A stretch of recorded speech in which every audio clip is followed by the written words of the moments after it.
Laha Goranga, Laha Gorangera Namare Bolo. Bhaja Goranga, Laha Goranga, Laha Gorangera Namare. Jai Jana Goranga Bhaje, Se Hoy Amara Prana Re. Jai Jana Goranga Bhaje, Se Hoy Amara Prana Re. Hare Krishna, Krishna Krishna, Hare Hare, Hare Rama, Rama Rama, Hare Hare. Hare Krishna,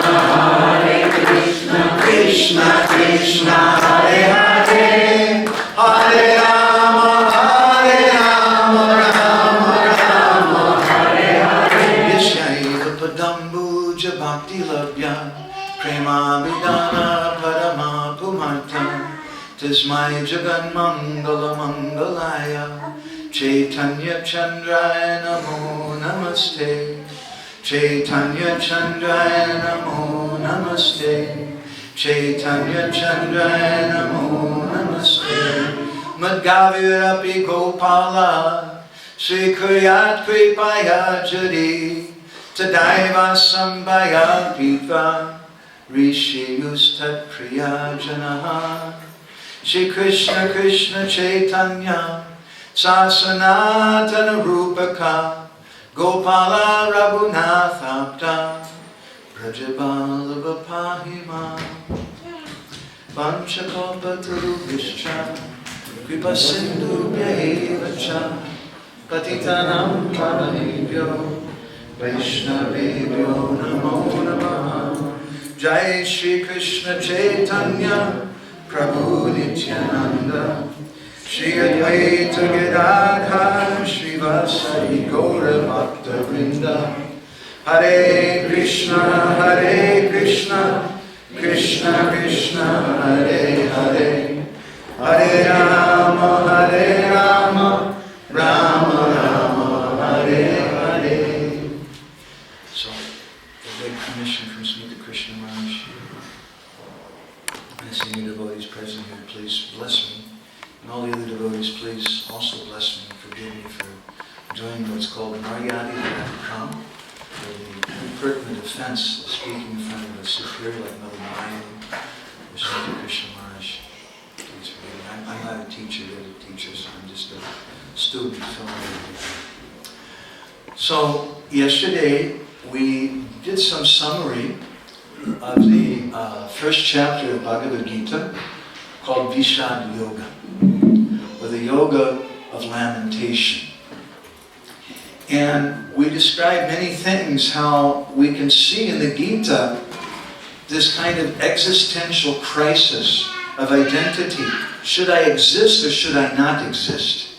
It's the most basic existential crisis in the world. Should I exist or should I not exist? And this is what Arjuna is feeling. This is a major subject in the Gita. You could say maybe the main subject in the Gita.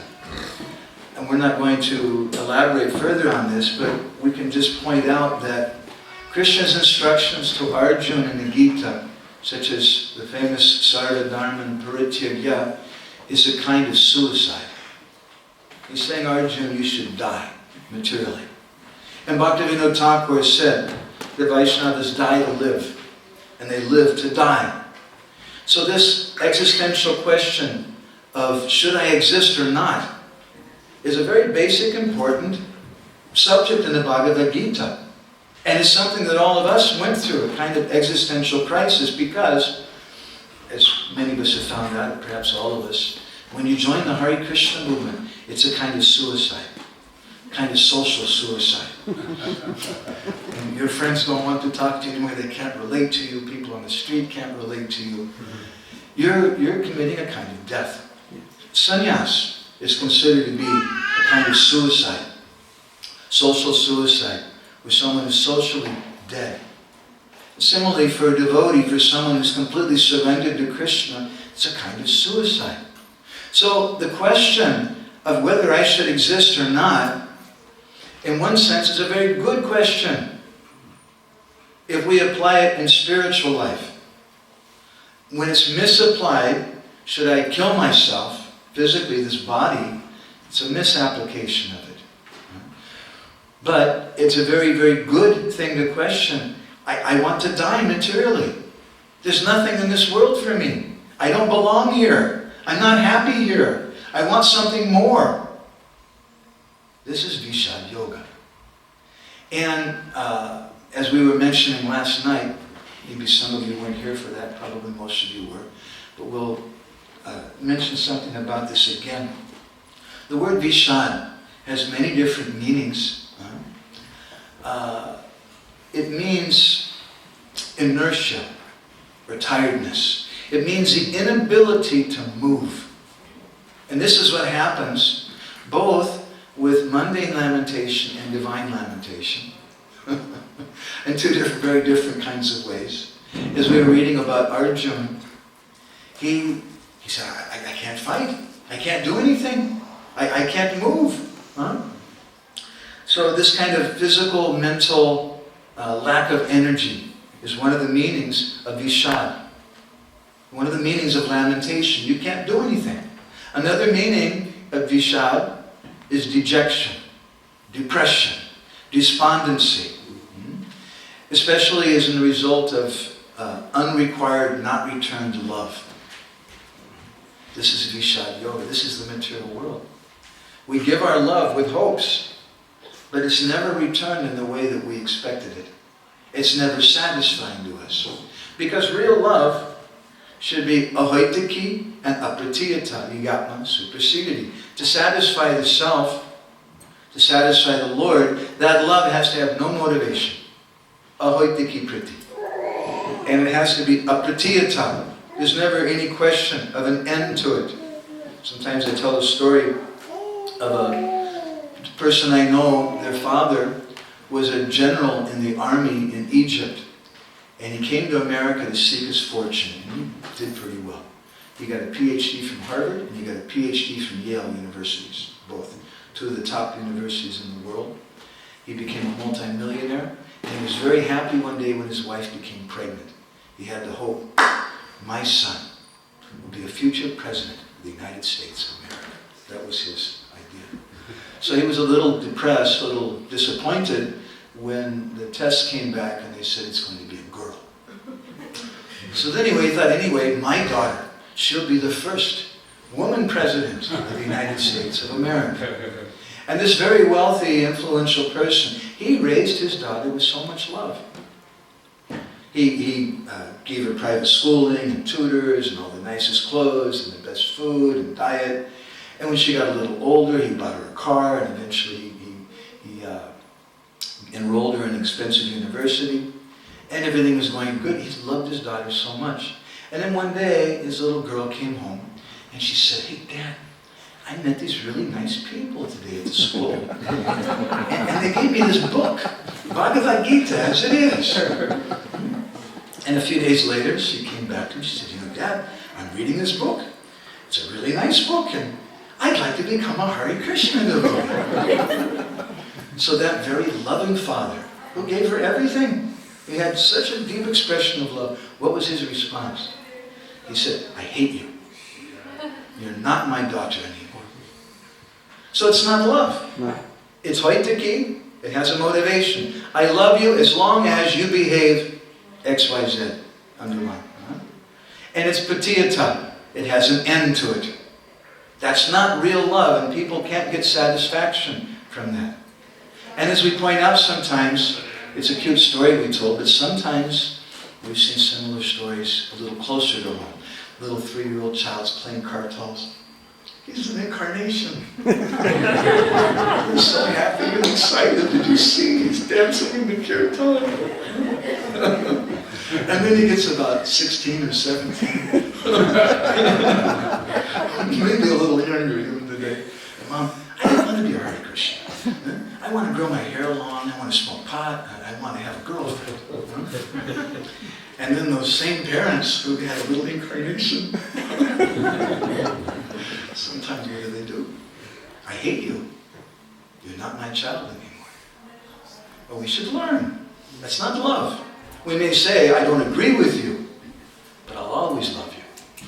I'll never stop loving you. And there's no condition on my love. That's real love. That's real generosity. So the problem, the blockage for this generosity in our lives is upadhis, designations. And this was the problem of Arjuna.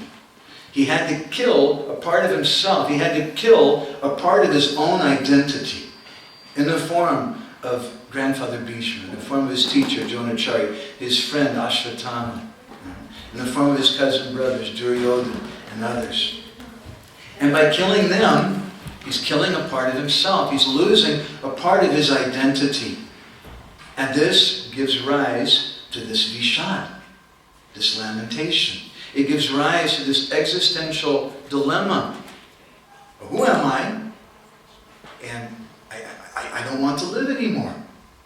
If I have to kill this material conception of myself, I don't want to live. And we see this with devotees also. I was a Bhakti leader for some years in Los Angeles. And a number of people join, and they're really enthusiastic, and they're real happy. And after a few days or weeks, sometimes you can see on their face, there's some doubts, there's something like that. And as Arjuna said in his first chapter, he said, Krishna, I can't stay here any longer. I see only causes of misfortune. I don't see anything good for myself.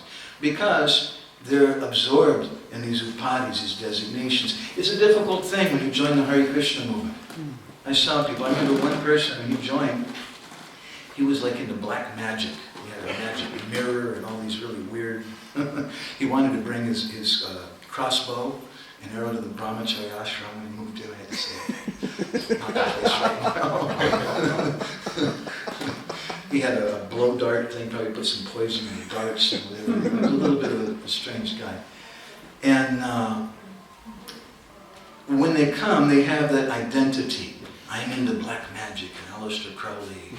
I'm into surfing, and we have our identities. But you walk into the Bhakti ashram, and the first thing they do is they shave your head. And they take away your Levi's jeans and all these things, and you have an identity crisis. It's worse for the men, I think, than for the women a lot of times in that way. And you see them for a few days walking around. What are they? Who am I? They don't know. Before I was a cool guy, I had dreadlocks, I had long hair, I had a mustache, I was this, I was that. It was part of my identity. Now I don't have an identity. Yeah, you can tell me I'm a Hare Krishna, but I don't know any verses like everybody else. I don't even know the prayers in the morning. I can hardly get up in the morning. It's hard to follow four principles. I can't time my dhoti right. It's hard to identify with that. So, Srila Prabhupada and our acharyas are very kind in recognizing the need for upadhis. Although we say that sarvapadi vinirmuktam taparat vinanirmalam rishikesh rishikesha sevanam bhaktiruchate, that real bhakti means sarvapadi vinirmuktam, freedom from all these designations. At the same time, we need them, especially when we first come. And therefore, Srila Prabhupada gave us a society. And we can be a member. And he first called it the League of Devotees in India. Because Prabhupada had this understanding that, as he told Achyutananda when they signed the legal documents for ISKCON in 26 2nd Avenue, it was a very momentous occasion. And everybody was very happy. And after Prabhupada signed the papers, he turned to Achyutananda and he said, actually, we don't need this. He said, for ourselves, we can sit under a tree and chant Hare Krishna. Of course, that's what we did in Tompkins Square Park. We can just sit under a tree and chant. He said, but then no one will come. So we have to have a society for that. Because people need some kind of identity. It helps us. So, this first chapter describes Arjuna's existential crisis. How can I kill part of myself? How can I kill my own identity? I'd rather commit suicide. And that's the end of the first chapter. He puts his weapons down. Let them kill me. I can't go on with this. And it sets the stage then for the second chapter. And the first verse of the second chapter is spoken by Sanjaya. And he says that Tam tata kripayavishtam ashupurna collectionam Vishidantam idam vakyam uvacha Madhusudana. Vishidantam idam vakyam. Krishna spoke uvacha Madhusudana when he heard these vakya, these words from Arjuna. And what kind of words were those? Vishidantam, Vishad, the words of lamentation. Arjuna's expression, his heartfelt crying out to Krishna, which was misplaced, which is mundane. I hate to say that. It's not. Because Krishna is using Arjuna to teach us. Arjuna is not a conditioned soul. We should understand that. But with the philosophy, it's called, I think, Sakya Chandra Nyaya, the logic of the tree and the moon. The mother tells the child, do you see the moon? The child says, no. So the mother says, do you see the tree? Yes, I see the tree. You see the branch? Yes, I see the branch. Well, follow along the branch, and there's the moon at the end. She's pointing out the tree, but her real purpose is to point to the moon. So she's pointing out something to indicate something else. So this is the logic in the Gita.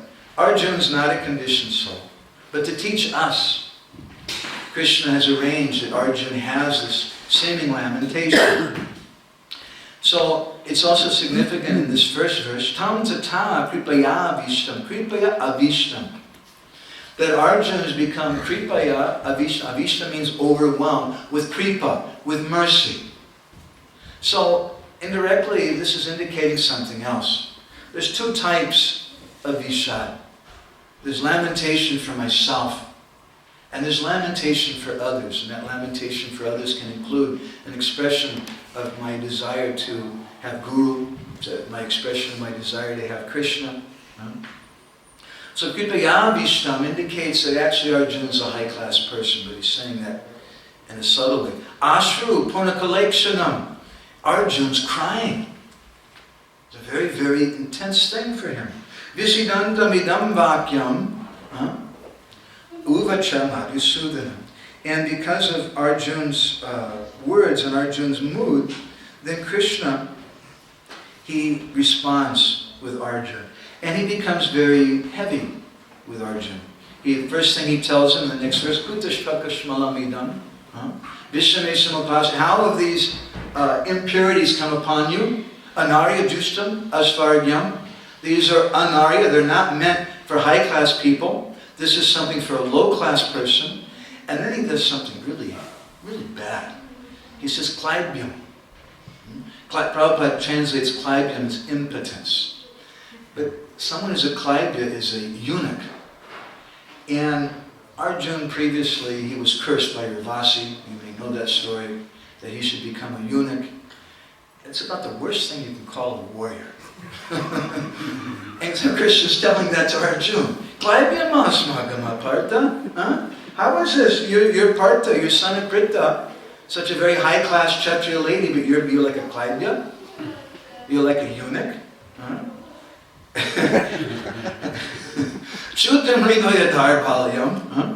This very low-class weakness of the heart is overcoming. Chaktvatishta parantapa. Give this up, and you should fight. And then Arjuna, again, he tells Krishna some other arguments. He says, how can I fight with people like Bhishma and Drona?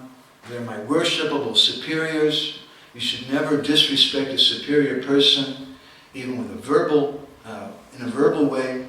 And he tells him that it would be better, I would prefer just to die or beg from other people than to live at the cost of my teachers, these great souls. They're everything for me. So he said, so I don't know what's better, to kill them or to be killed by them. I really don't know. It's a very beautiful existential question. He says then, very famous verse, which the first chapter is leading up to. You know this verse. Karpanya doso pahata svabhava prichami tvam dharma samuda cheta yashreya shanishchitam bruhitam me shishyaste hamsari mantvam prapanam. He says, no, I don't know. He says, because of this karpanya dosha, this weakness, this fault of weakness of heart Because of that, Pritchami Tvam Dharma Samuda Cheta, I'm bewildered. I don't know what is Dharma. And it's not just what is religion. Dharma also means your occupational activity. It means your intrinsic quality. In other words, he's saying, I don't know who I am. It's a great existential crisis. So yet Shreya Shanishchitam Bruhitan Me. So you tell me what is Shreya. What is actually something good. Sishyaste aham. Sadimam tvam prapanam. Now I'm your disciple and you should instruct me. Srila Vishwanath Chakravarti Thakur in his Varshnani commentary has given a very interesting conversation that goes on inside of this verse between Arjuna and Krishna. Krishna replies to Arjuna, Nanu tahi sapapatat kam shashtartam tvam eva bruhara kshatriyo bhutva bhikshatanam nishchinisho taryalam marutyeti tatraha karpanyeti. He said, Arjuna, you're telling me so much Shastra. We were hearing in the last chapter. He was giving so many good arguments, bona fide arguments, based on Shmiti Shastra, based on literatures like Manu Samhita. We can't disrespect senior persons. It's wrong. Shastra says don't ever do that. Don't disrespect your guru. And if we do that, what will happen to the women? The women will become contaminated. No one will be there to protect them if all the men die. And if the women become polluted, then what's going to happen to society? We'll have Varna Sankara. We'll have unwanted children or little demons like the world today. And then what will happen to the society? These are people who don't act according to these principles. They go to hell. How can you tell me to do this? So Krishna's speaking back to Arjuna. He says, Arjuna, you've been speaking to me so much Shastra to bring your conclusion. He says, although you're a Kshatriya, you've decided now to become a beggar. You're a great Vidvan, Shastra Vidvan. You're a great Pandit. You know so much Shastra. But what is the value of your Shastra? You're a Kshatriya and you're going to become a beggar? What kind of understanding of Shastra do you have? And he tells him, why should I say anything? You already know everything. You're preaching to me.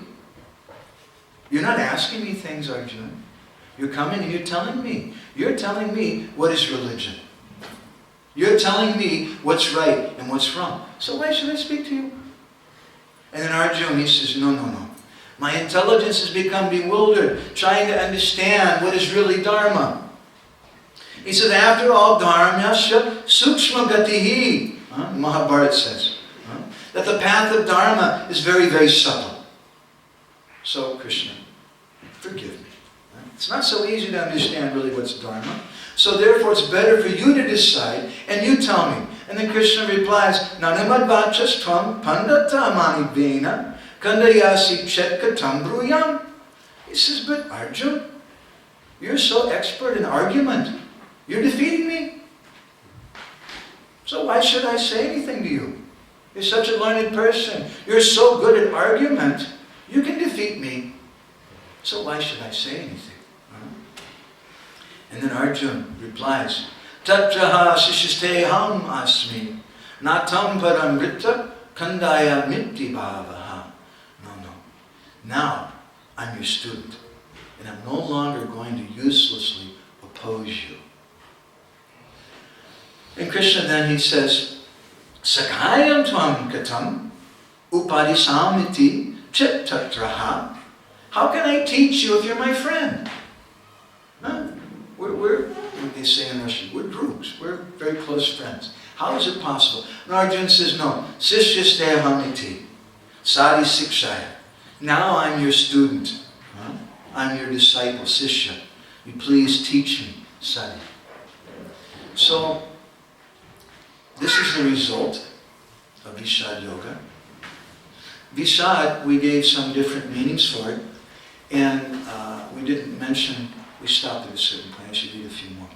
Vishad also means disappointment, despair. It means fear. It means weakness. It means aversion. It means disgust. It means dullness. It means stupidity, insensibility.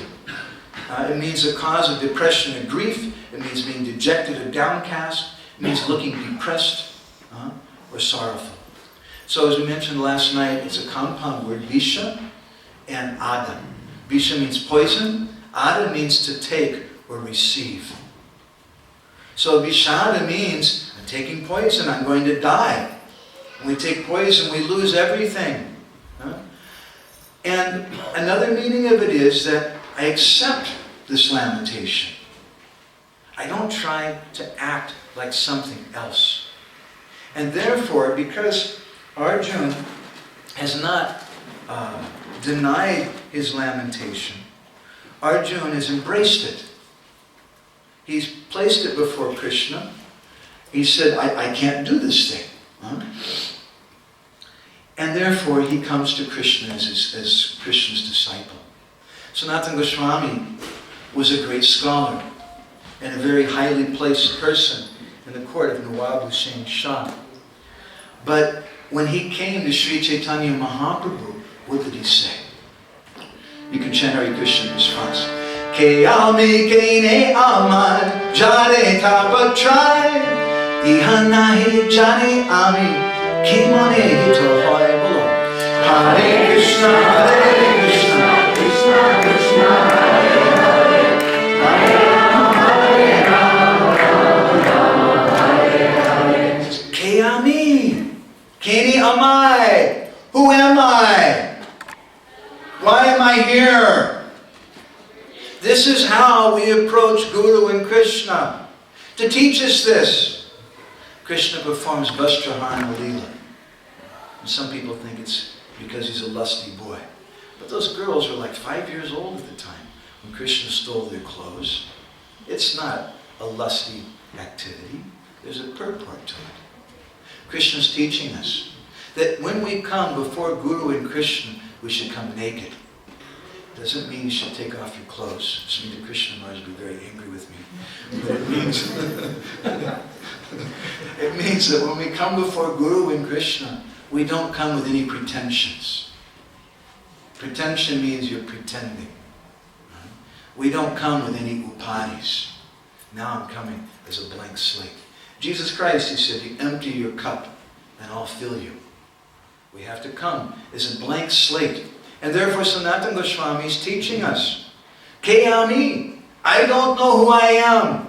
Not that we come, Maharaj, I wonder if you give me initiation. I just want to let you know, you'll be really lucky if you get me as a disciple. You know, I know 5 verses in the Bhagavad Gita. I haven't missed Mangalartik in 2 weeks. I'm almost an incarnation. I'm also very handsome, intelligent, and very humble. And you'll be lucky. And I'm also very rich. If you accept me. You may do like that, and you may get something. But that's not the way that we come to Guru.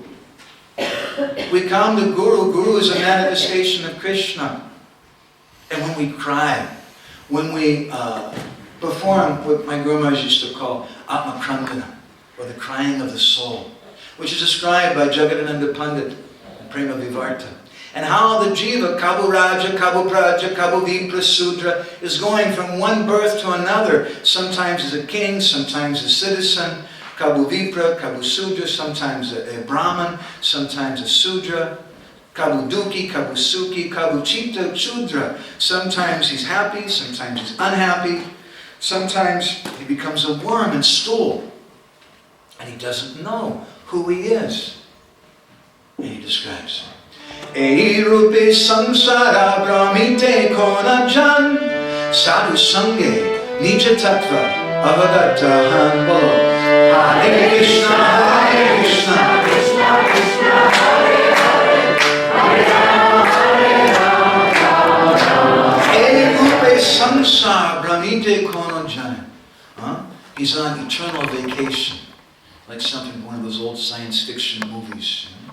You get the eternal vacation. You think it'll be nice to go for a 2-week vacation, but what if the vacation never ends for all of eternity? This is what the jiva is going through. And he doesn't know who he is. But Sadhu Sangha Nija Tattva Avagatahan. If by some Brahmatikom Bhagavan Jeev, by some good fortune, he comes in contact with sadhu, the Nija Tattva Avagatahan, he understands who I am. The sadhu tells him, you're not all these upadis. You're not a beautiful girl, you're not a rich man, you're not a scholar, you're not this thing or that thing. You're a spirit soul. Nija tattva jani ar samsara na chai Kenava bhajinu maya kore hore hore bo Hare Krishna Hare Krishna Krishna Krishna Hare Hare Hare Rama Hare Rama Nija tattva jani ar. When the soul understands this tattva, I'm not this body, I'm a soul. Then samsara nachai, he doesn't want the material entanglement anymore. And then kenova bhajino maya kore hoy hoy, he begins to cry. But this is what's indicated also in this first chapter of Bhagavad Gita. Arjuna is having this existential crisis. And this is really where spiritual life begins. Krishna tells Arjuna in the Adi Purana, Gatvachama manamari raganti mani sanido, te shamaham parikrito nanya krito janardanaha. He says, Arjuna, it's not so easy to be God. Everybody tries to tell everyone that I belong to them. And he says, the Muslims say I belong to them, but I don't belong to the Muslims. I don't belong to the Christians. I don't belong to the Jews. I don't belong to the Hindus. I don't belong to the Hare Krishnas. He said, but I belong to those persons who chant my name and cry for me. And that's the purpose of this movement. Srila Prabhupada sometimes said, we're not coming to give some sectarian thing. Prabhupada wrote a letter to the Governor General of Canada, and he said that our movement is a non-sectarian movement, and amongst it we have members who are Muslims and Christians and Jews, and they can keep their respective religion and still be a member of our movement. Because we're not teaching a religion. You can keep your religion, it's okay.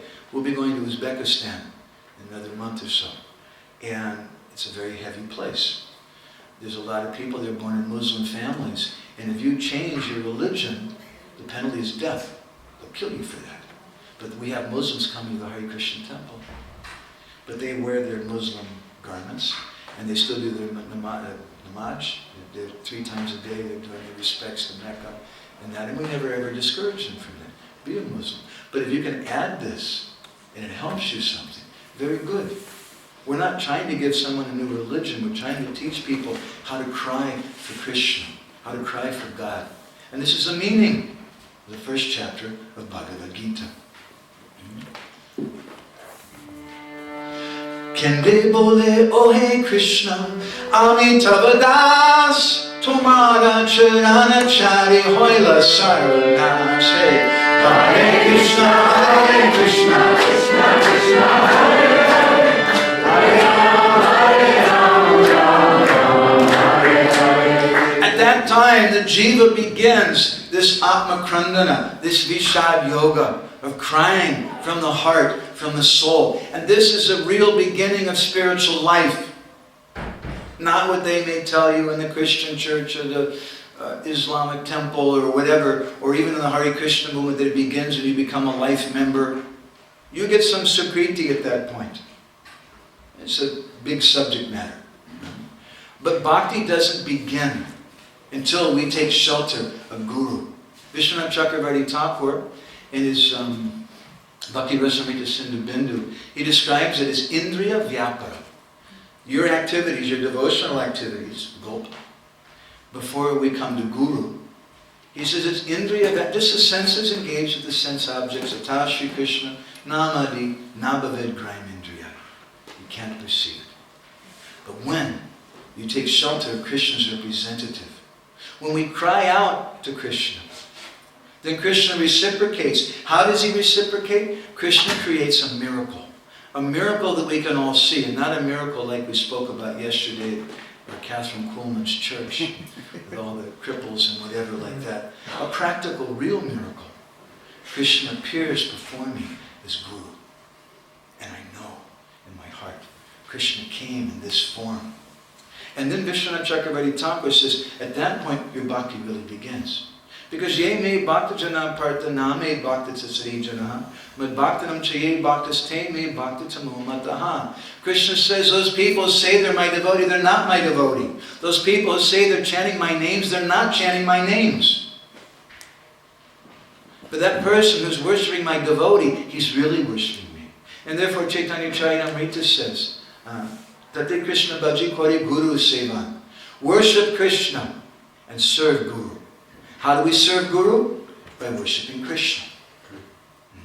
And my worship of Krishna is my service to Gurudev. Not that I chant Jai Gurudev, Jai Gurudev, Jai Gurudev on my beads and just keep a 9-foot high picture of my Gurudev in my house.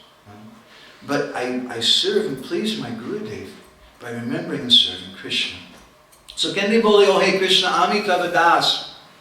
When the living entity comes to this point, he comes in contact with the sadhu, then he begins to understand who I am. And he begins this Atma Krandana. This is also Vishad, but it's a different kind of Vishad that we're hearing about before with Arjuna's existential crisis, where he wanted to commit suicide, where he couldn't function. Now it's become something positive, because he pointed it in the direction of Krishna. Amitava Das, I'm your servant. Tomara Charanachari Hoila Sarvanas. I gave up the shelter of your lotus feet, and now I've lost everything. So, this is the teaching of Bhagavad Gita. We should learn the yoga of lamentation. Yoga means to connect with, to unite with. And this kind of yoga is a yoga of lamentation. We unite with the Lord by our lamentation, by our crying out from the heart, by being honest. You can criticize Arjuna if you like. Guy's really in the bodily concept of life. He should go to the Bhakti program, man, or do something. Maybe he should get a Bhakti Shastri degree or something. I don't know. You can criticize him. But Arjuna's being honest. And therefore this honesty is glorified throughout Vedic literatures. We were mentioning on the first day, Jiva Goswami and Bhakti Sandarbha speaks about 2 types of bhajan. Sakaitava and Nishkaitava. Or cheating bhajan and honest bhajan. It's not bad to be fallen. Very good to be fallen. But it's very bad to pretend. If someone is pretending that they're asleep, Prabhupada used to say, you can't wake them up. What's the value of trying to wake them up? If someone thinks they know everything, what's the point in teaching them anything? So we have to begin our spiritual life with deep, deep honesty and crying out from our heart. And what happens at that time? There's a beautiful lecture from Srila Bhaktisiddhanta. I'll read this and then I'll translate the English into English. This is something he wrote in 1929. He says, at the dawn of our spiritual life, we sincerely and with complete submission and self-surrender pray to God for receiving the protection of Sadguru. This is when the dawn begins. When the day begins, our spiritual life begins. We sincerely and with complete submission, these 2 qualities, sincerity and complete submission, through self-surrender, we pray to God to get the protection of Sadguru.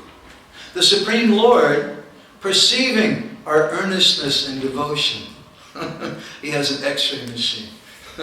He can look at everyone's heart. Oh, it's just from the lips. Okay, we'll give him a shiny red bicycle. Next. Oh, he wants a girlfriend. Okay, we'll give him that. Oh, this one's very genuine. We can't cheat. It's not just an ecclesiastical religious formality that I take initiation, I have a priest, and I'm part of the movement. For some people it may be like that. And that's okay. That's also all right. They're still caught up with their upadhis, and they're not really beginning in a deep way their spiritual life. But Vishwanath says that, just as Indriya Vyapara, that as the senses engage in the sense objects, it's not really bhakti. He says, but it is bhakti also. He gives us some hope. He gives an example of a fire yajna. What is a fire yajna? Fire yajna means you have a fire, and you pour ghee in it, and you chant Swaha, the name of Agni's wife. That's a fire yajna. But there's other activities which lead up to it, which are not a fire yajna. You sweep the area, you collect firewood, you collect ghee in the different articles. That's not the fire yajna. Fire yajna is when you pour the ghee and chant the mantras. But because it leads to the fire yajna, it's also the fire yajna. So, for someone who may want something, they may need some upadhis, they may be very, very attached to having some social upadhis, that's okay. Very good. We also have social upadhis here for you. And you don't have to cry for anything more. Just chant Hare Krishna, everything will be fine. And we don't tell them that probably everything won't be fine. If you're really lucky, everything's going to become destroyed in your life. If you really get mercy. We don't tell them that when they first walk into the temple. So, Srila Bhaktisiddhanta says, the Supreme Lord, perceiving our earnestness and devotion, with a view to guide us on the true path, will send a real guru to us. Otherwise, it's impossible for us to find Sadguru by our own fallible energy. He says in another article he called Philanthropism, another big subject, that we're trying to understand spirit with the same senses that bind us to this material world. Our eyes, our ears, and nose, different senses. These senses which are binding me to this material world, I'm trying to use those same senses to understand something spiritual. Ata Shri Krishna Namadi Navavid Gramindra. It's impossible. You can't do it.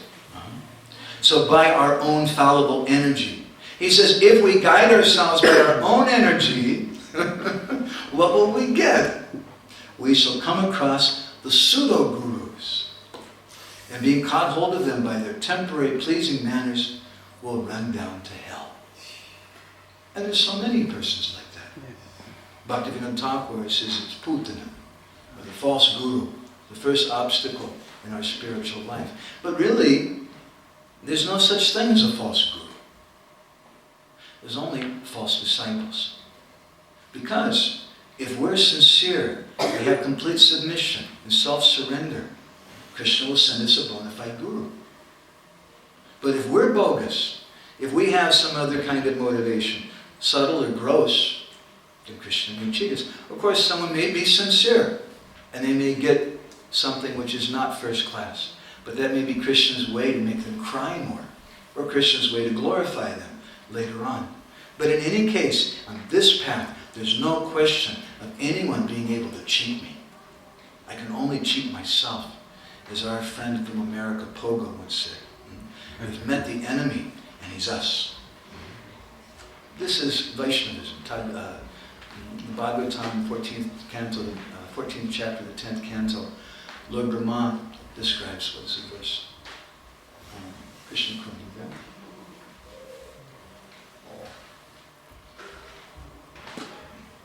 Very common verse. That we should accept when we Yomukti Padesha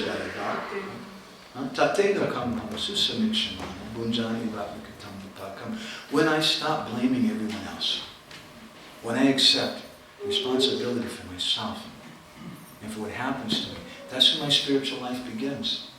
And this is Vishad Yoga. This is the yoga of lamentation. Because I can't depend on anyone else. And I don't really have anything. When we realize I don't have anything, I have nothing, that's when we can really begin to cry. And that's the beginning of Bhagavad Gita. So we'll stop there. We've gone over time. Is there any one or two questions here? Maharaj, do you want to add anything? Please. Thank you. Mataji? Is there some external symptom of complete submissiveness? Because from the same instruction that is given to all disciples, they can be understood in different ways. Depending on So the question is there some external symptom of surrender? And the answer is yes. And that's described in Chaitanya Charitamrita and other literatures. Someone knows Shastra, that someone's engaged. And Rupa Goswami says in Upadeshamrita that Krishna Iti Yashagiri Tvam Manasadu Yeti. They're chanting Krishna's name. We should respect them in our mind. Dikshashti chet pranati bishcha bhajanta misham. They have diksha, they're worshiping the Lord. I'll offer obeisances to them. Nindari shunavidam ipsita sangalabhya. And sangalabhya, I want association with that person who doesn't criticize anyone. Those are symptoms. But let's contemplate those symptoms. Are they absolute? Can you trust them always? Huh? I've met a lot of people who chant Hare Krishna. You know, in the Los Angeles temple, every year, they sell a huge amount of dhotis and kurtas, beginning, I think, about the 15th of October. And then on the 31st of October, I think it's Halloween, right? 31st. We see those people again. The devotees, they go on Harinam to Hollywood Boulevard every year. It's a long-term tradition. And a lot of those people who came to the temple buying dhotis and kurtas, you see them out on the street and they're drunk. They just decide, yeah, I'll dress up like a Hare Krishna. And then when they see the Harinam party, they just start laughing. And their friends will, and they go and they start dancing like this to the devotees. And sometimes they chant a little. Are they devotees? Krishneti Yeshagiritam Manasadriyeta. Sometimes the FBI and the KGB have infiltrated ISKCON. They chanted their rounds. But they're not devotees. Rupa Goswami says I should respect them. Dikshashti chet panati bishchabhajanta misham. I heard that in Russia, some of the devotees, after they've been devotees for some years, they went to the Guru Maharaj. They said, Guru Maharaj, I have something I have to tell you. When I came here, I was working for the KGB. But now, after all these years, you know, I really want to be a devotee. But they were initiated. They were working on the altar. And we should offer our obeisances to them. But you don't know. They're just a KGB agent doing that to trick us. Or in India, there's so many people who go and they spend 50 paisa and they buy a paita, a Brahmin thread. And they put it on and they have a little basket and a bell. And they go and they wave at all the rickshaws and whatever and then put some stuff in people's heads and ask for some donations. The guy's not a Brahmin, but he looks like a Brahmin. And then Nindari shunavidam ipsita sangalabhya. Shastra says if someone doesn't criticize, okay, for 10 minutes. I won't criticize anybody. I must be an Uttama Adhikari. It's proof. So this is a very interesting point. There are external symptoms that are spoken about in Shastra, and we should know them, and we should look for them. However, we can't depend on them. Even by someone's dress. Ravan came dressed as a sannyasi, and he looked really, really renounced. He came before Sita. Bhaktivinoda Thakur calls them Kali Chelas, or persons who are following Kali. So we have to depend on Krishna. And this is a very beautiful thing. This movement will never really work well. It won't work if we try to run it like the Catholic Church, where you just be a member for so many years and now you get this initiation and we'll give you this. You've learned this much, so we'll give you this thing. If you try to do things in a mechanical way, this movement won't function properly. Inherent within this movement is something very anti-material, which is this crying from the soul. We have to come to that point. And the books all say it, and that's what the Mahamantra is all about. Okay? So we should stop there. We'll continue tomorrow. Thank you very much. Srila Prabhupada ki Vancha Kalpa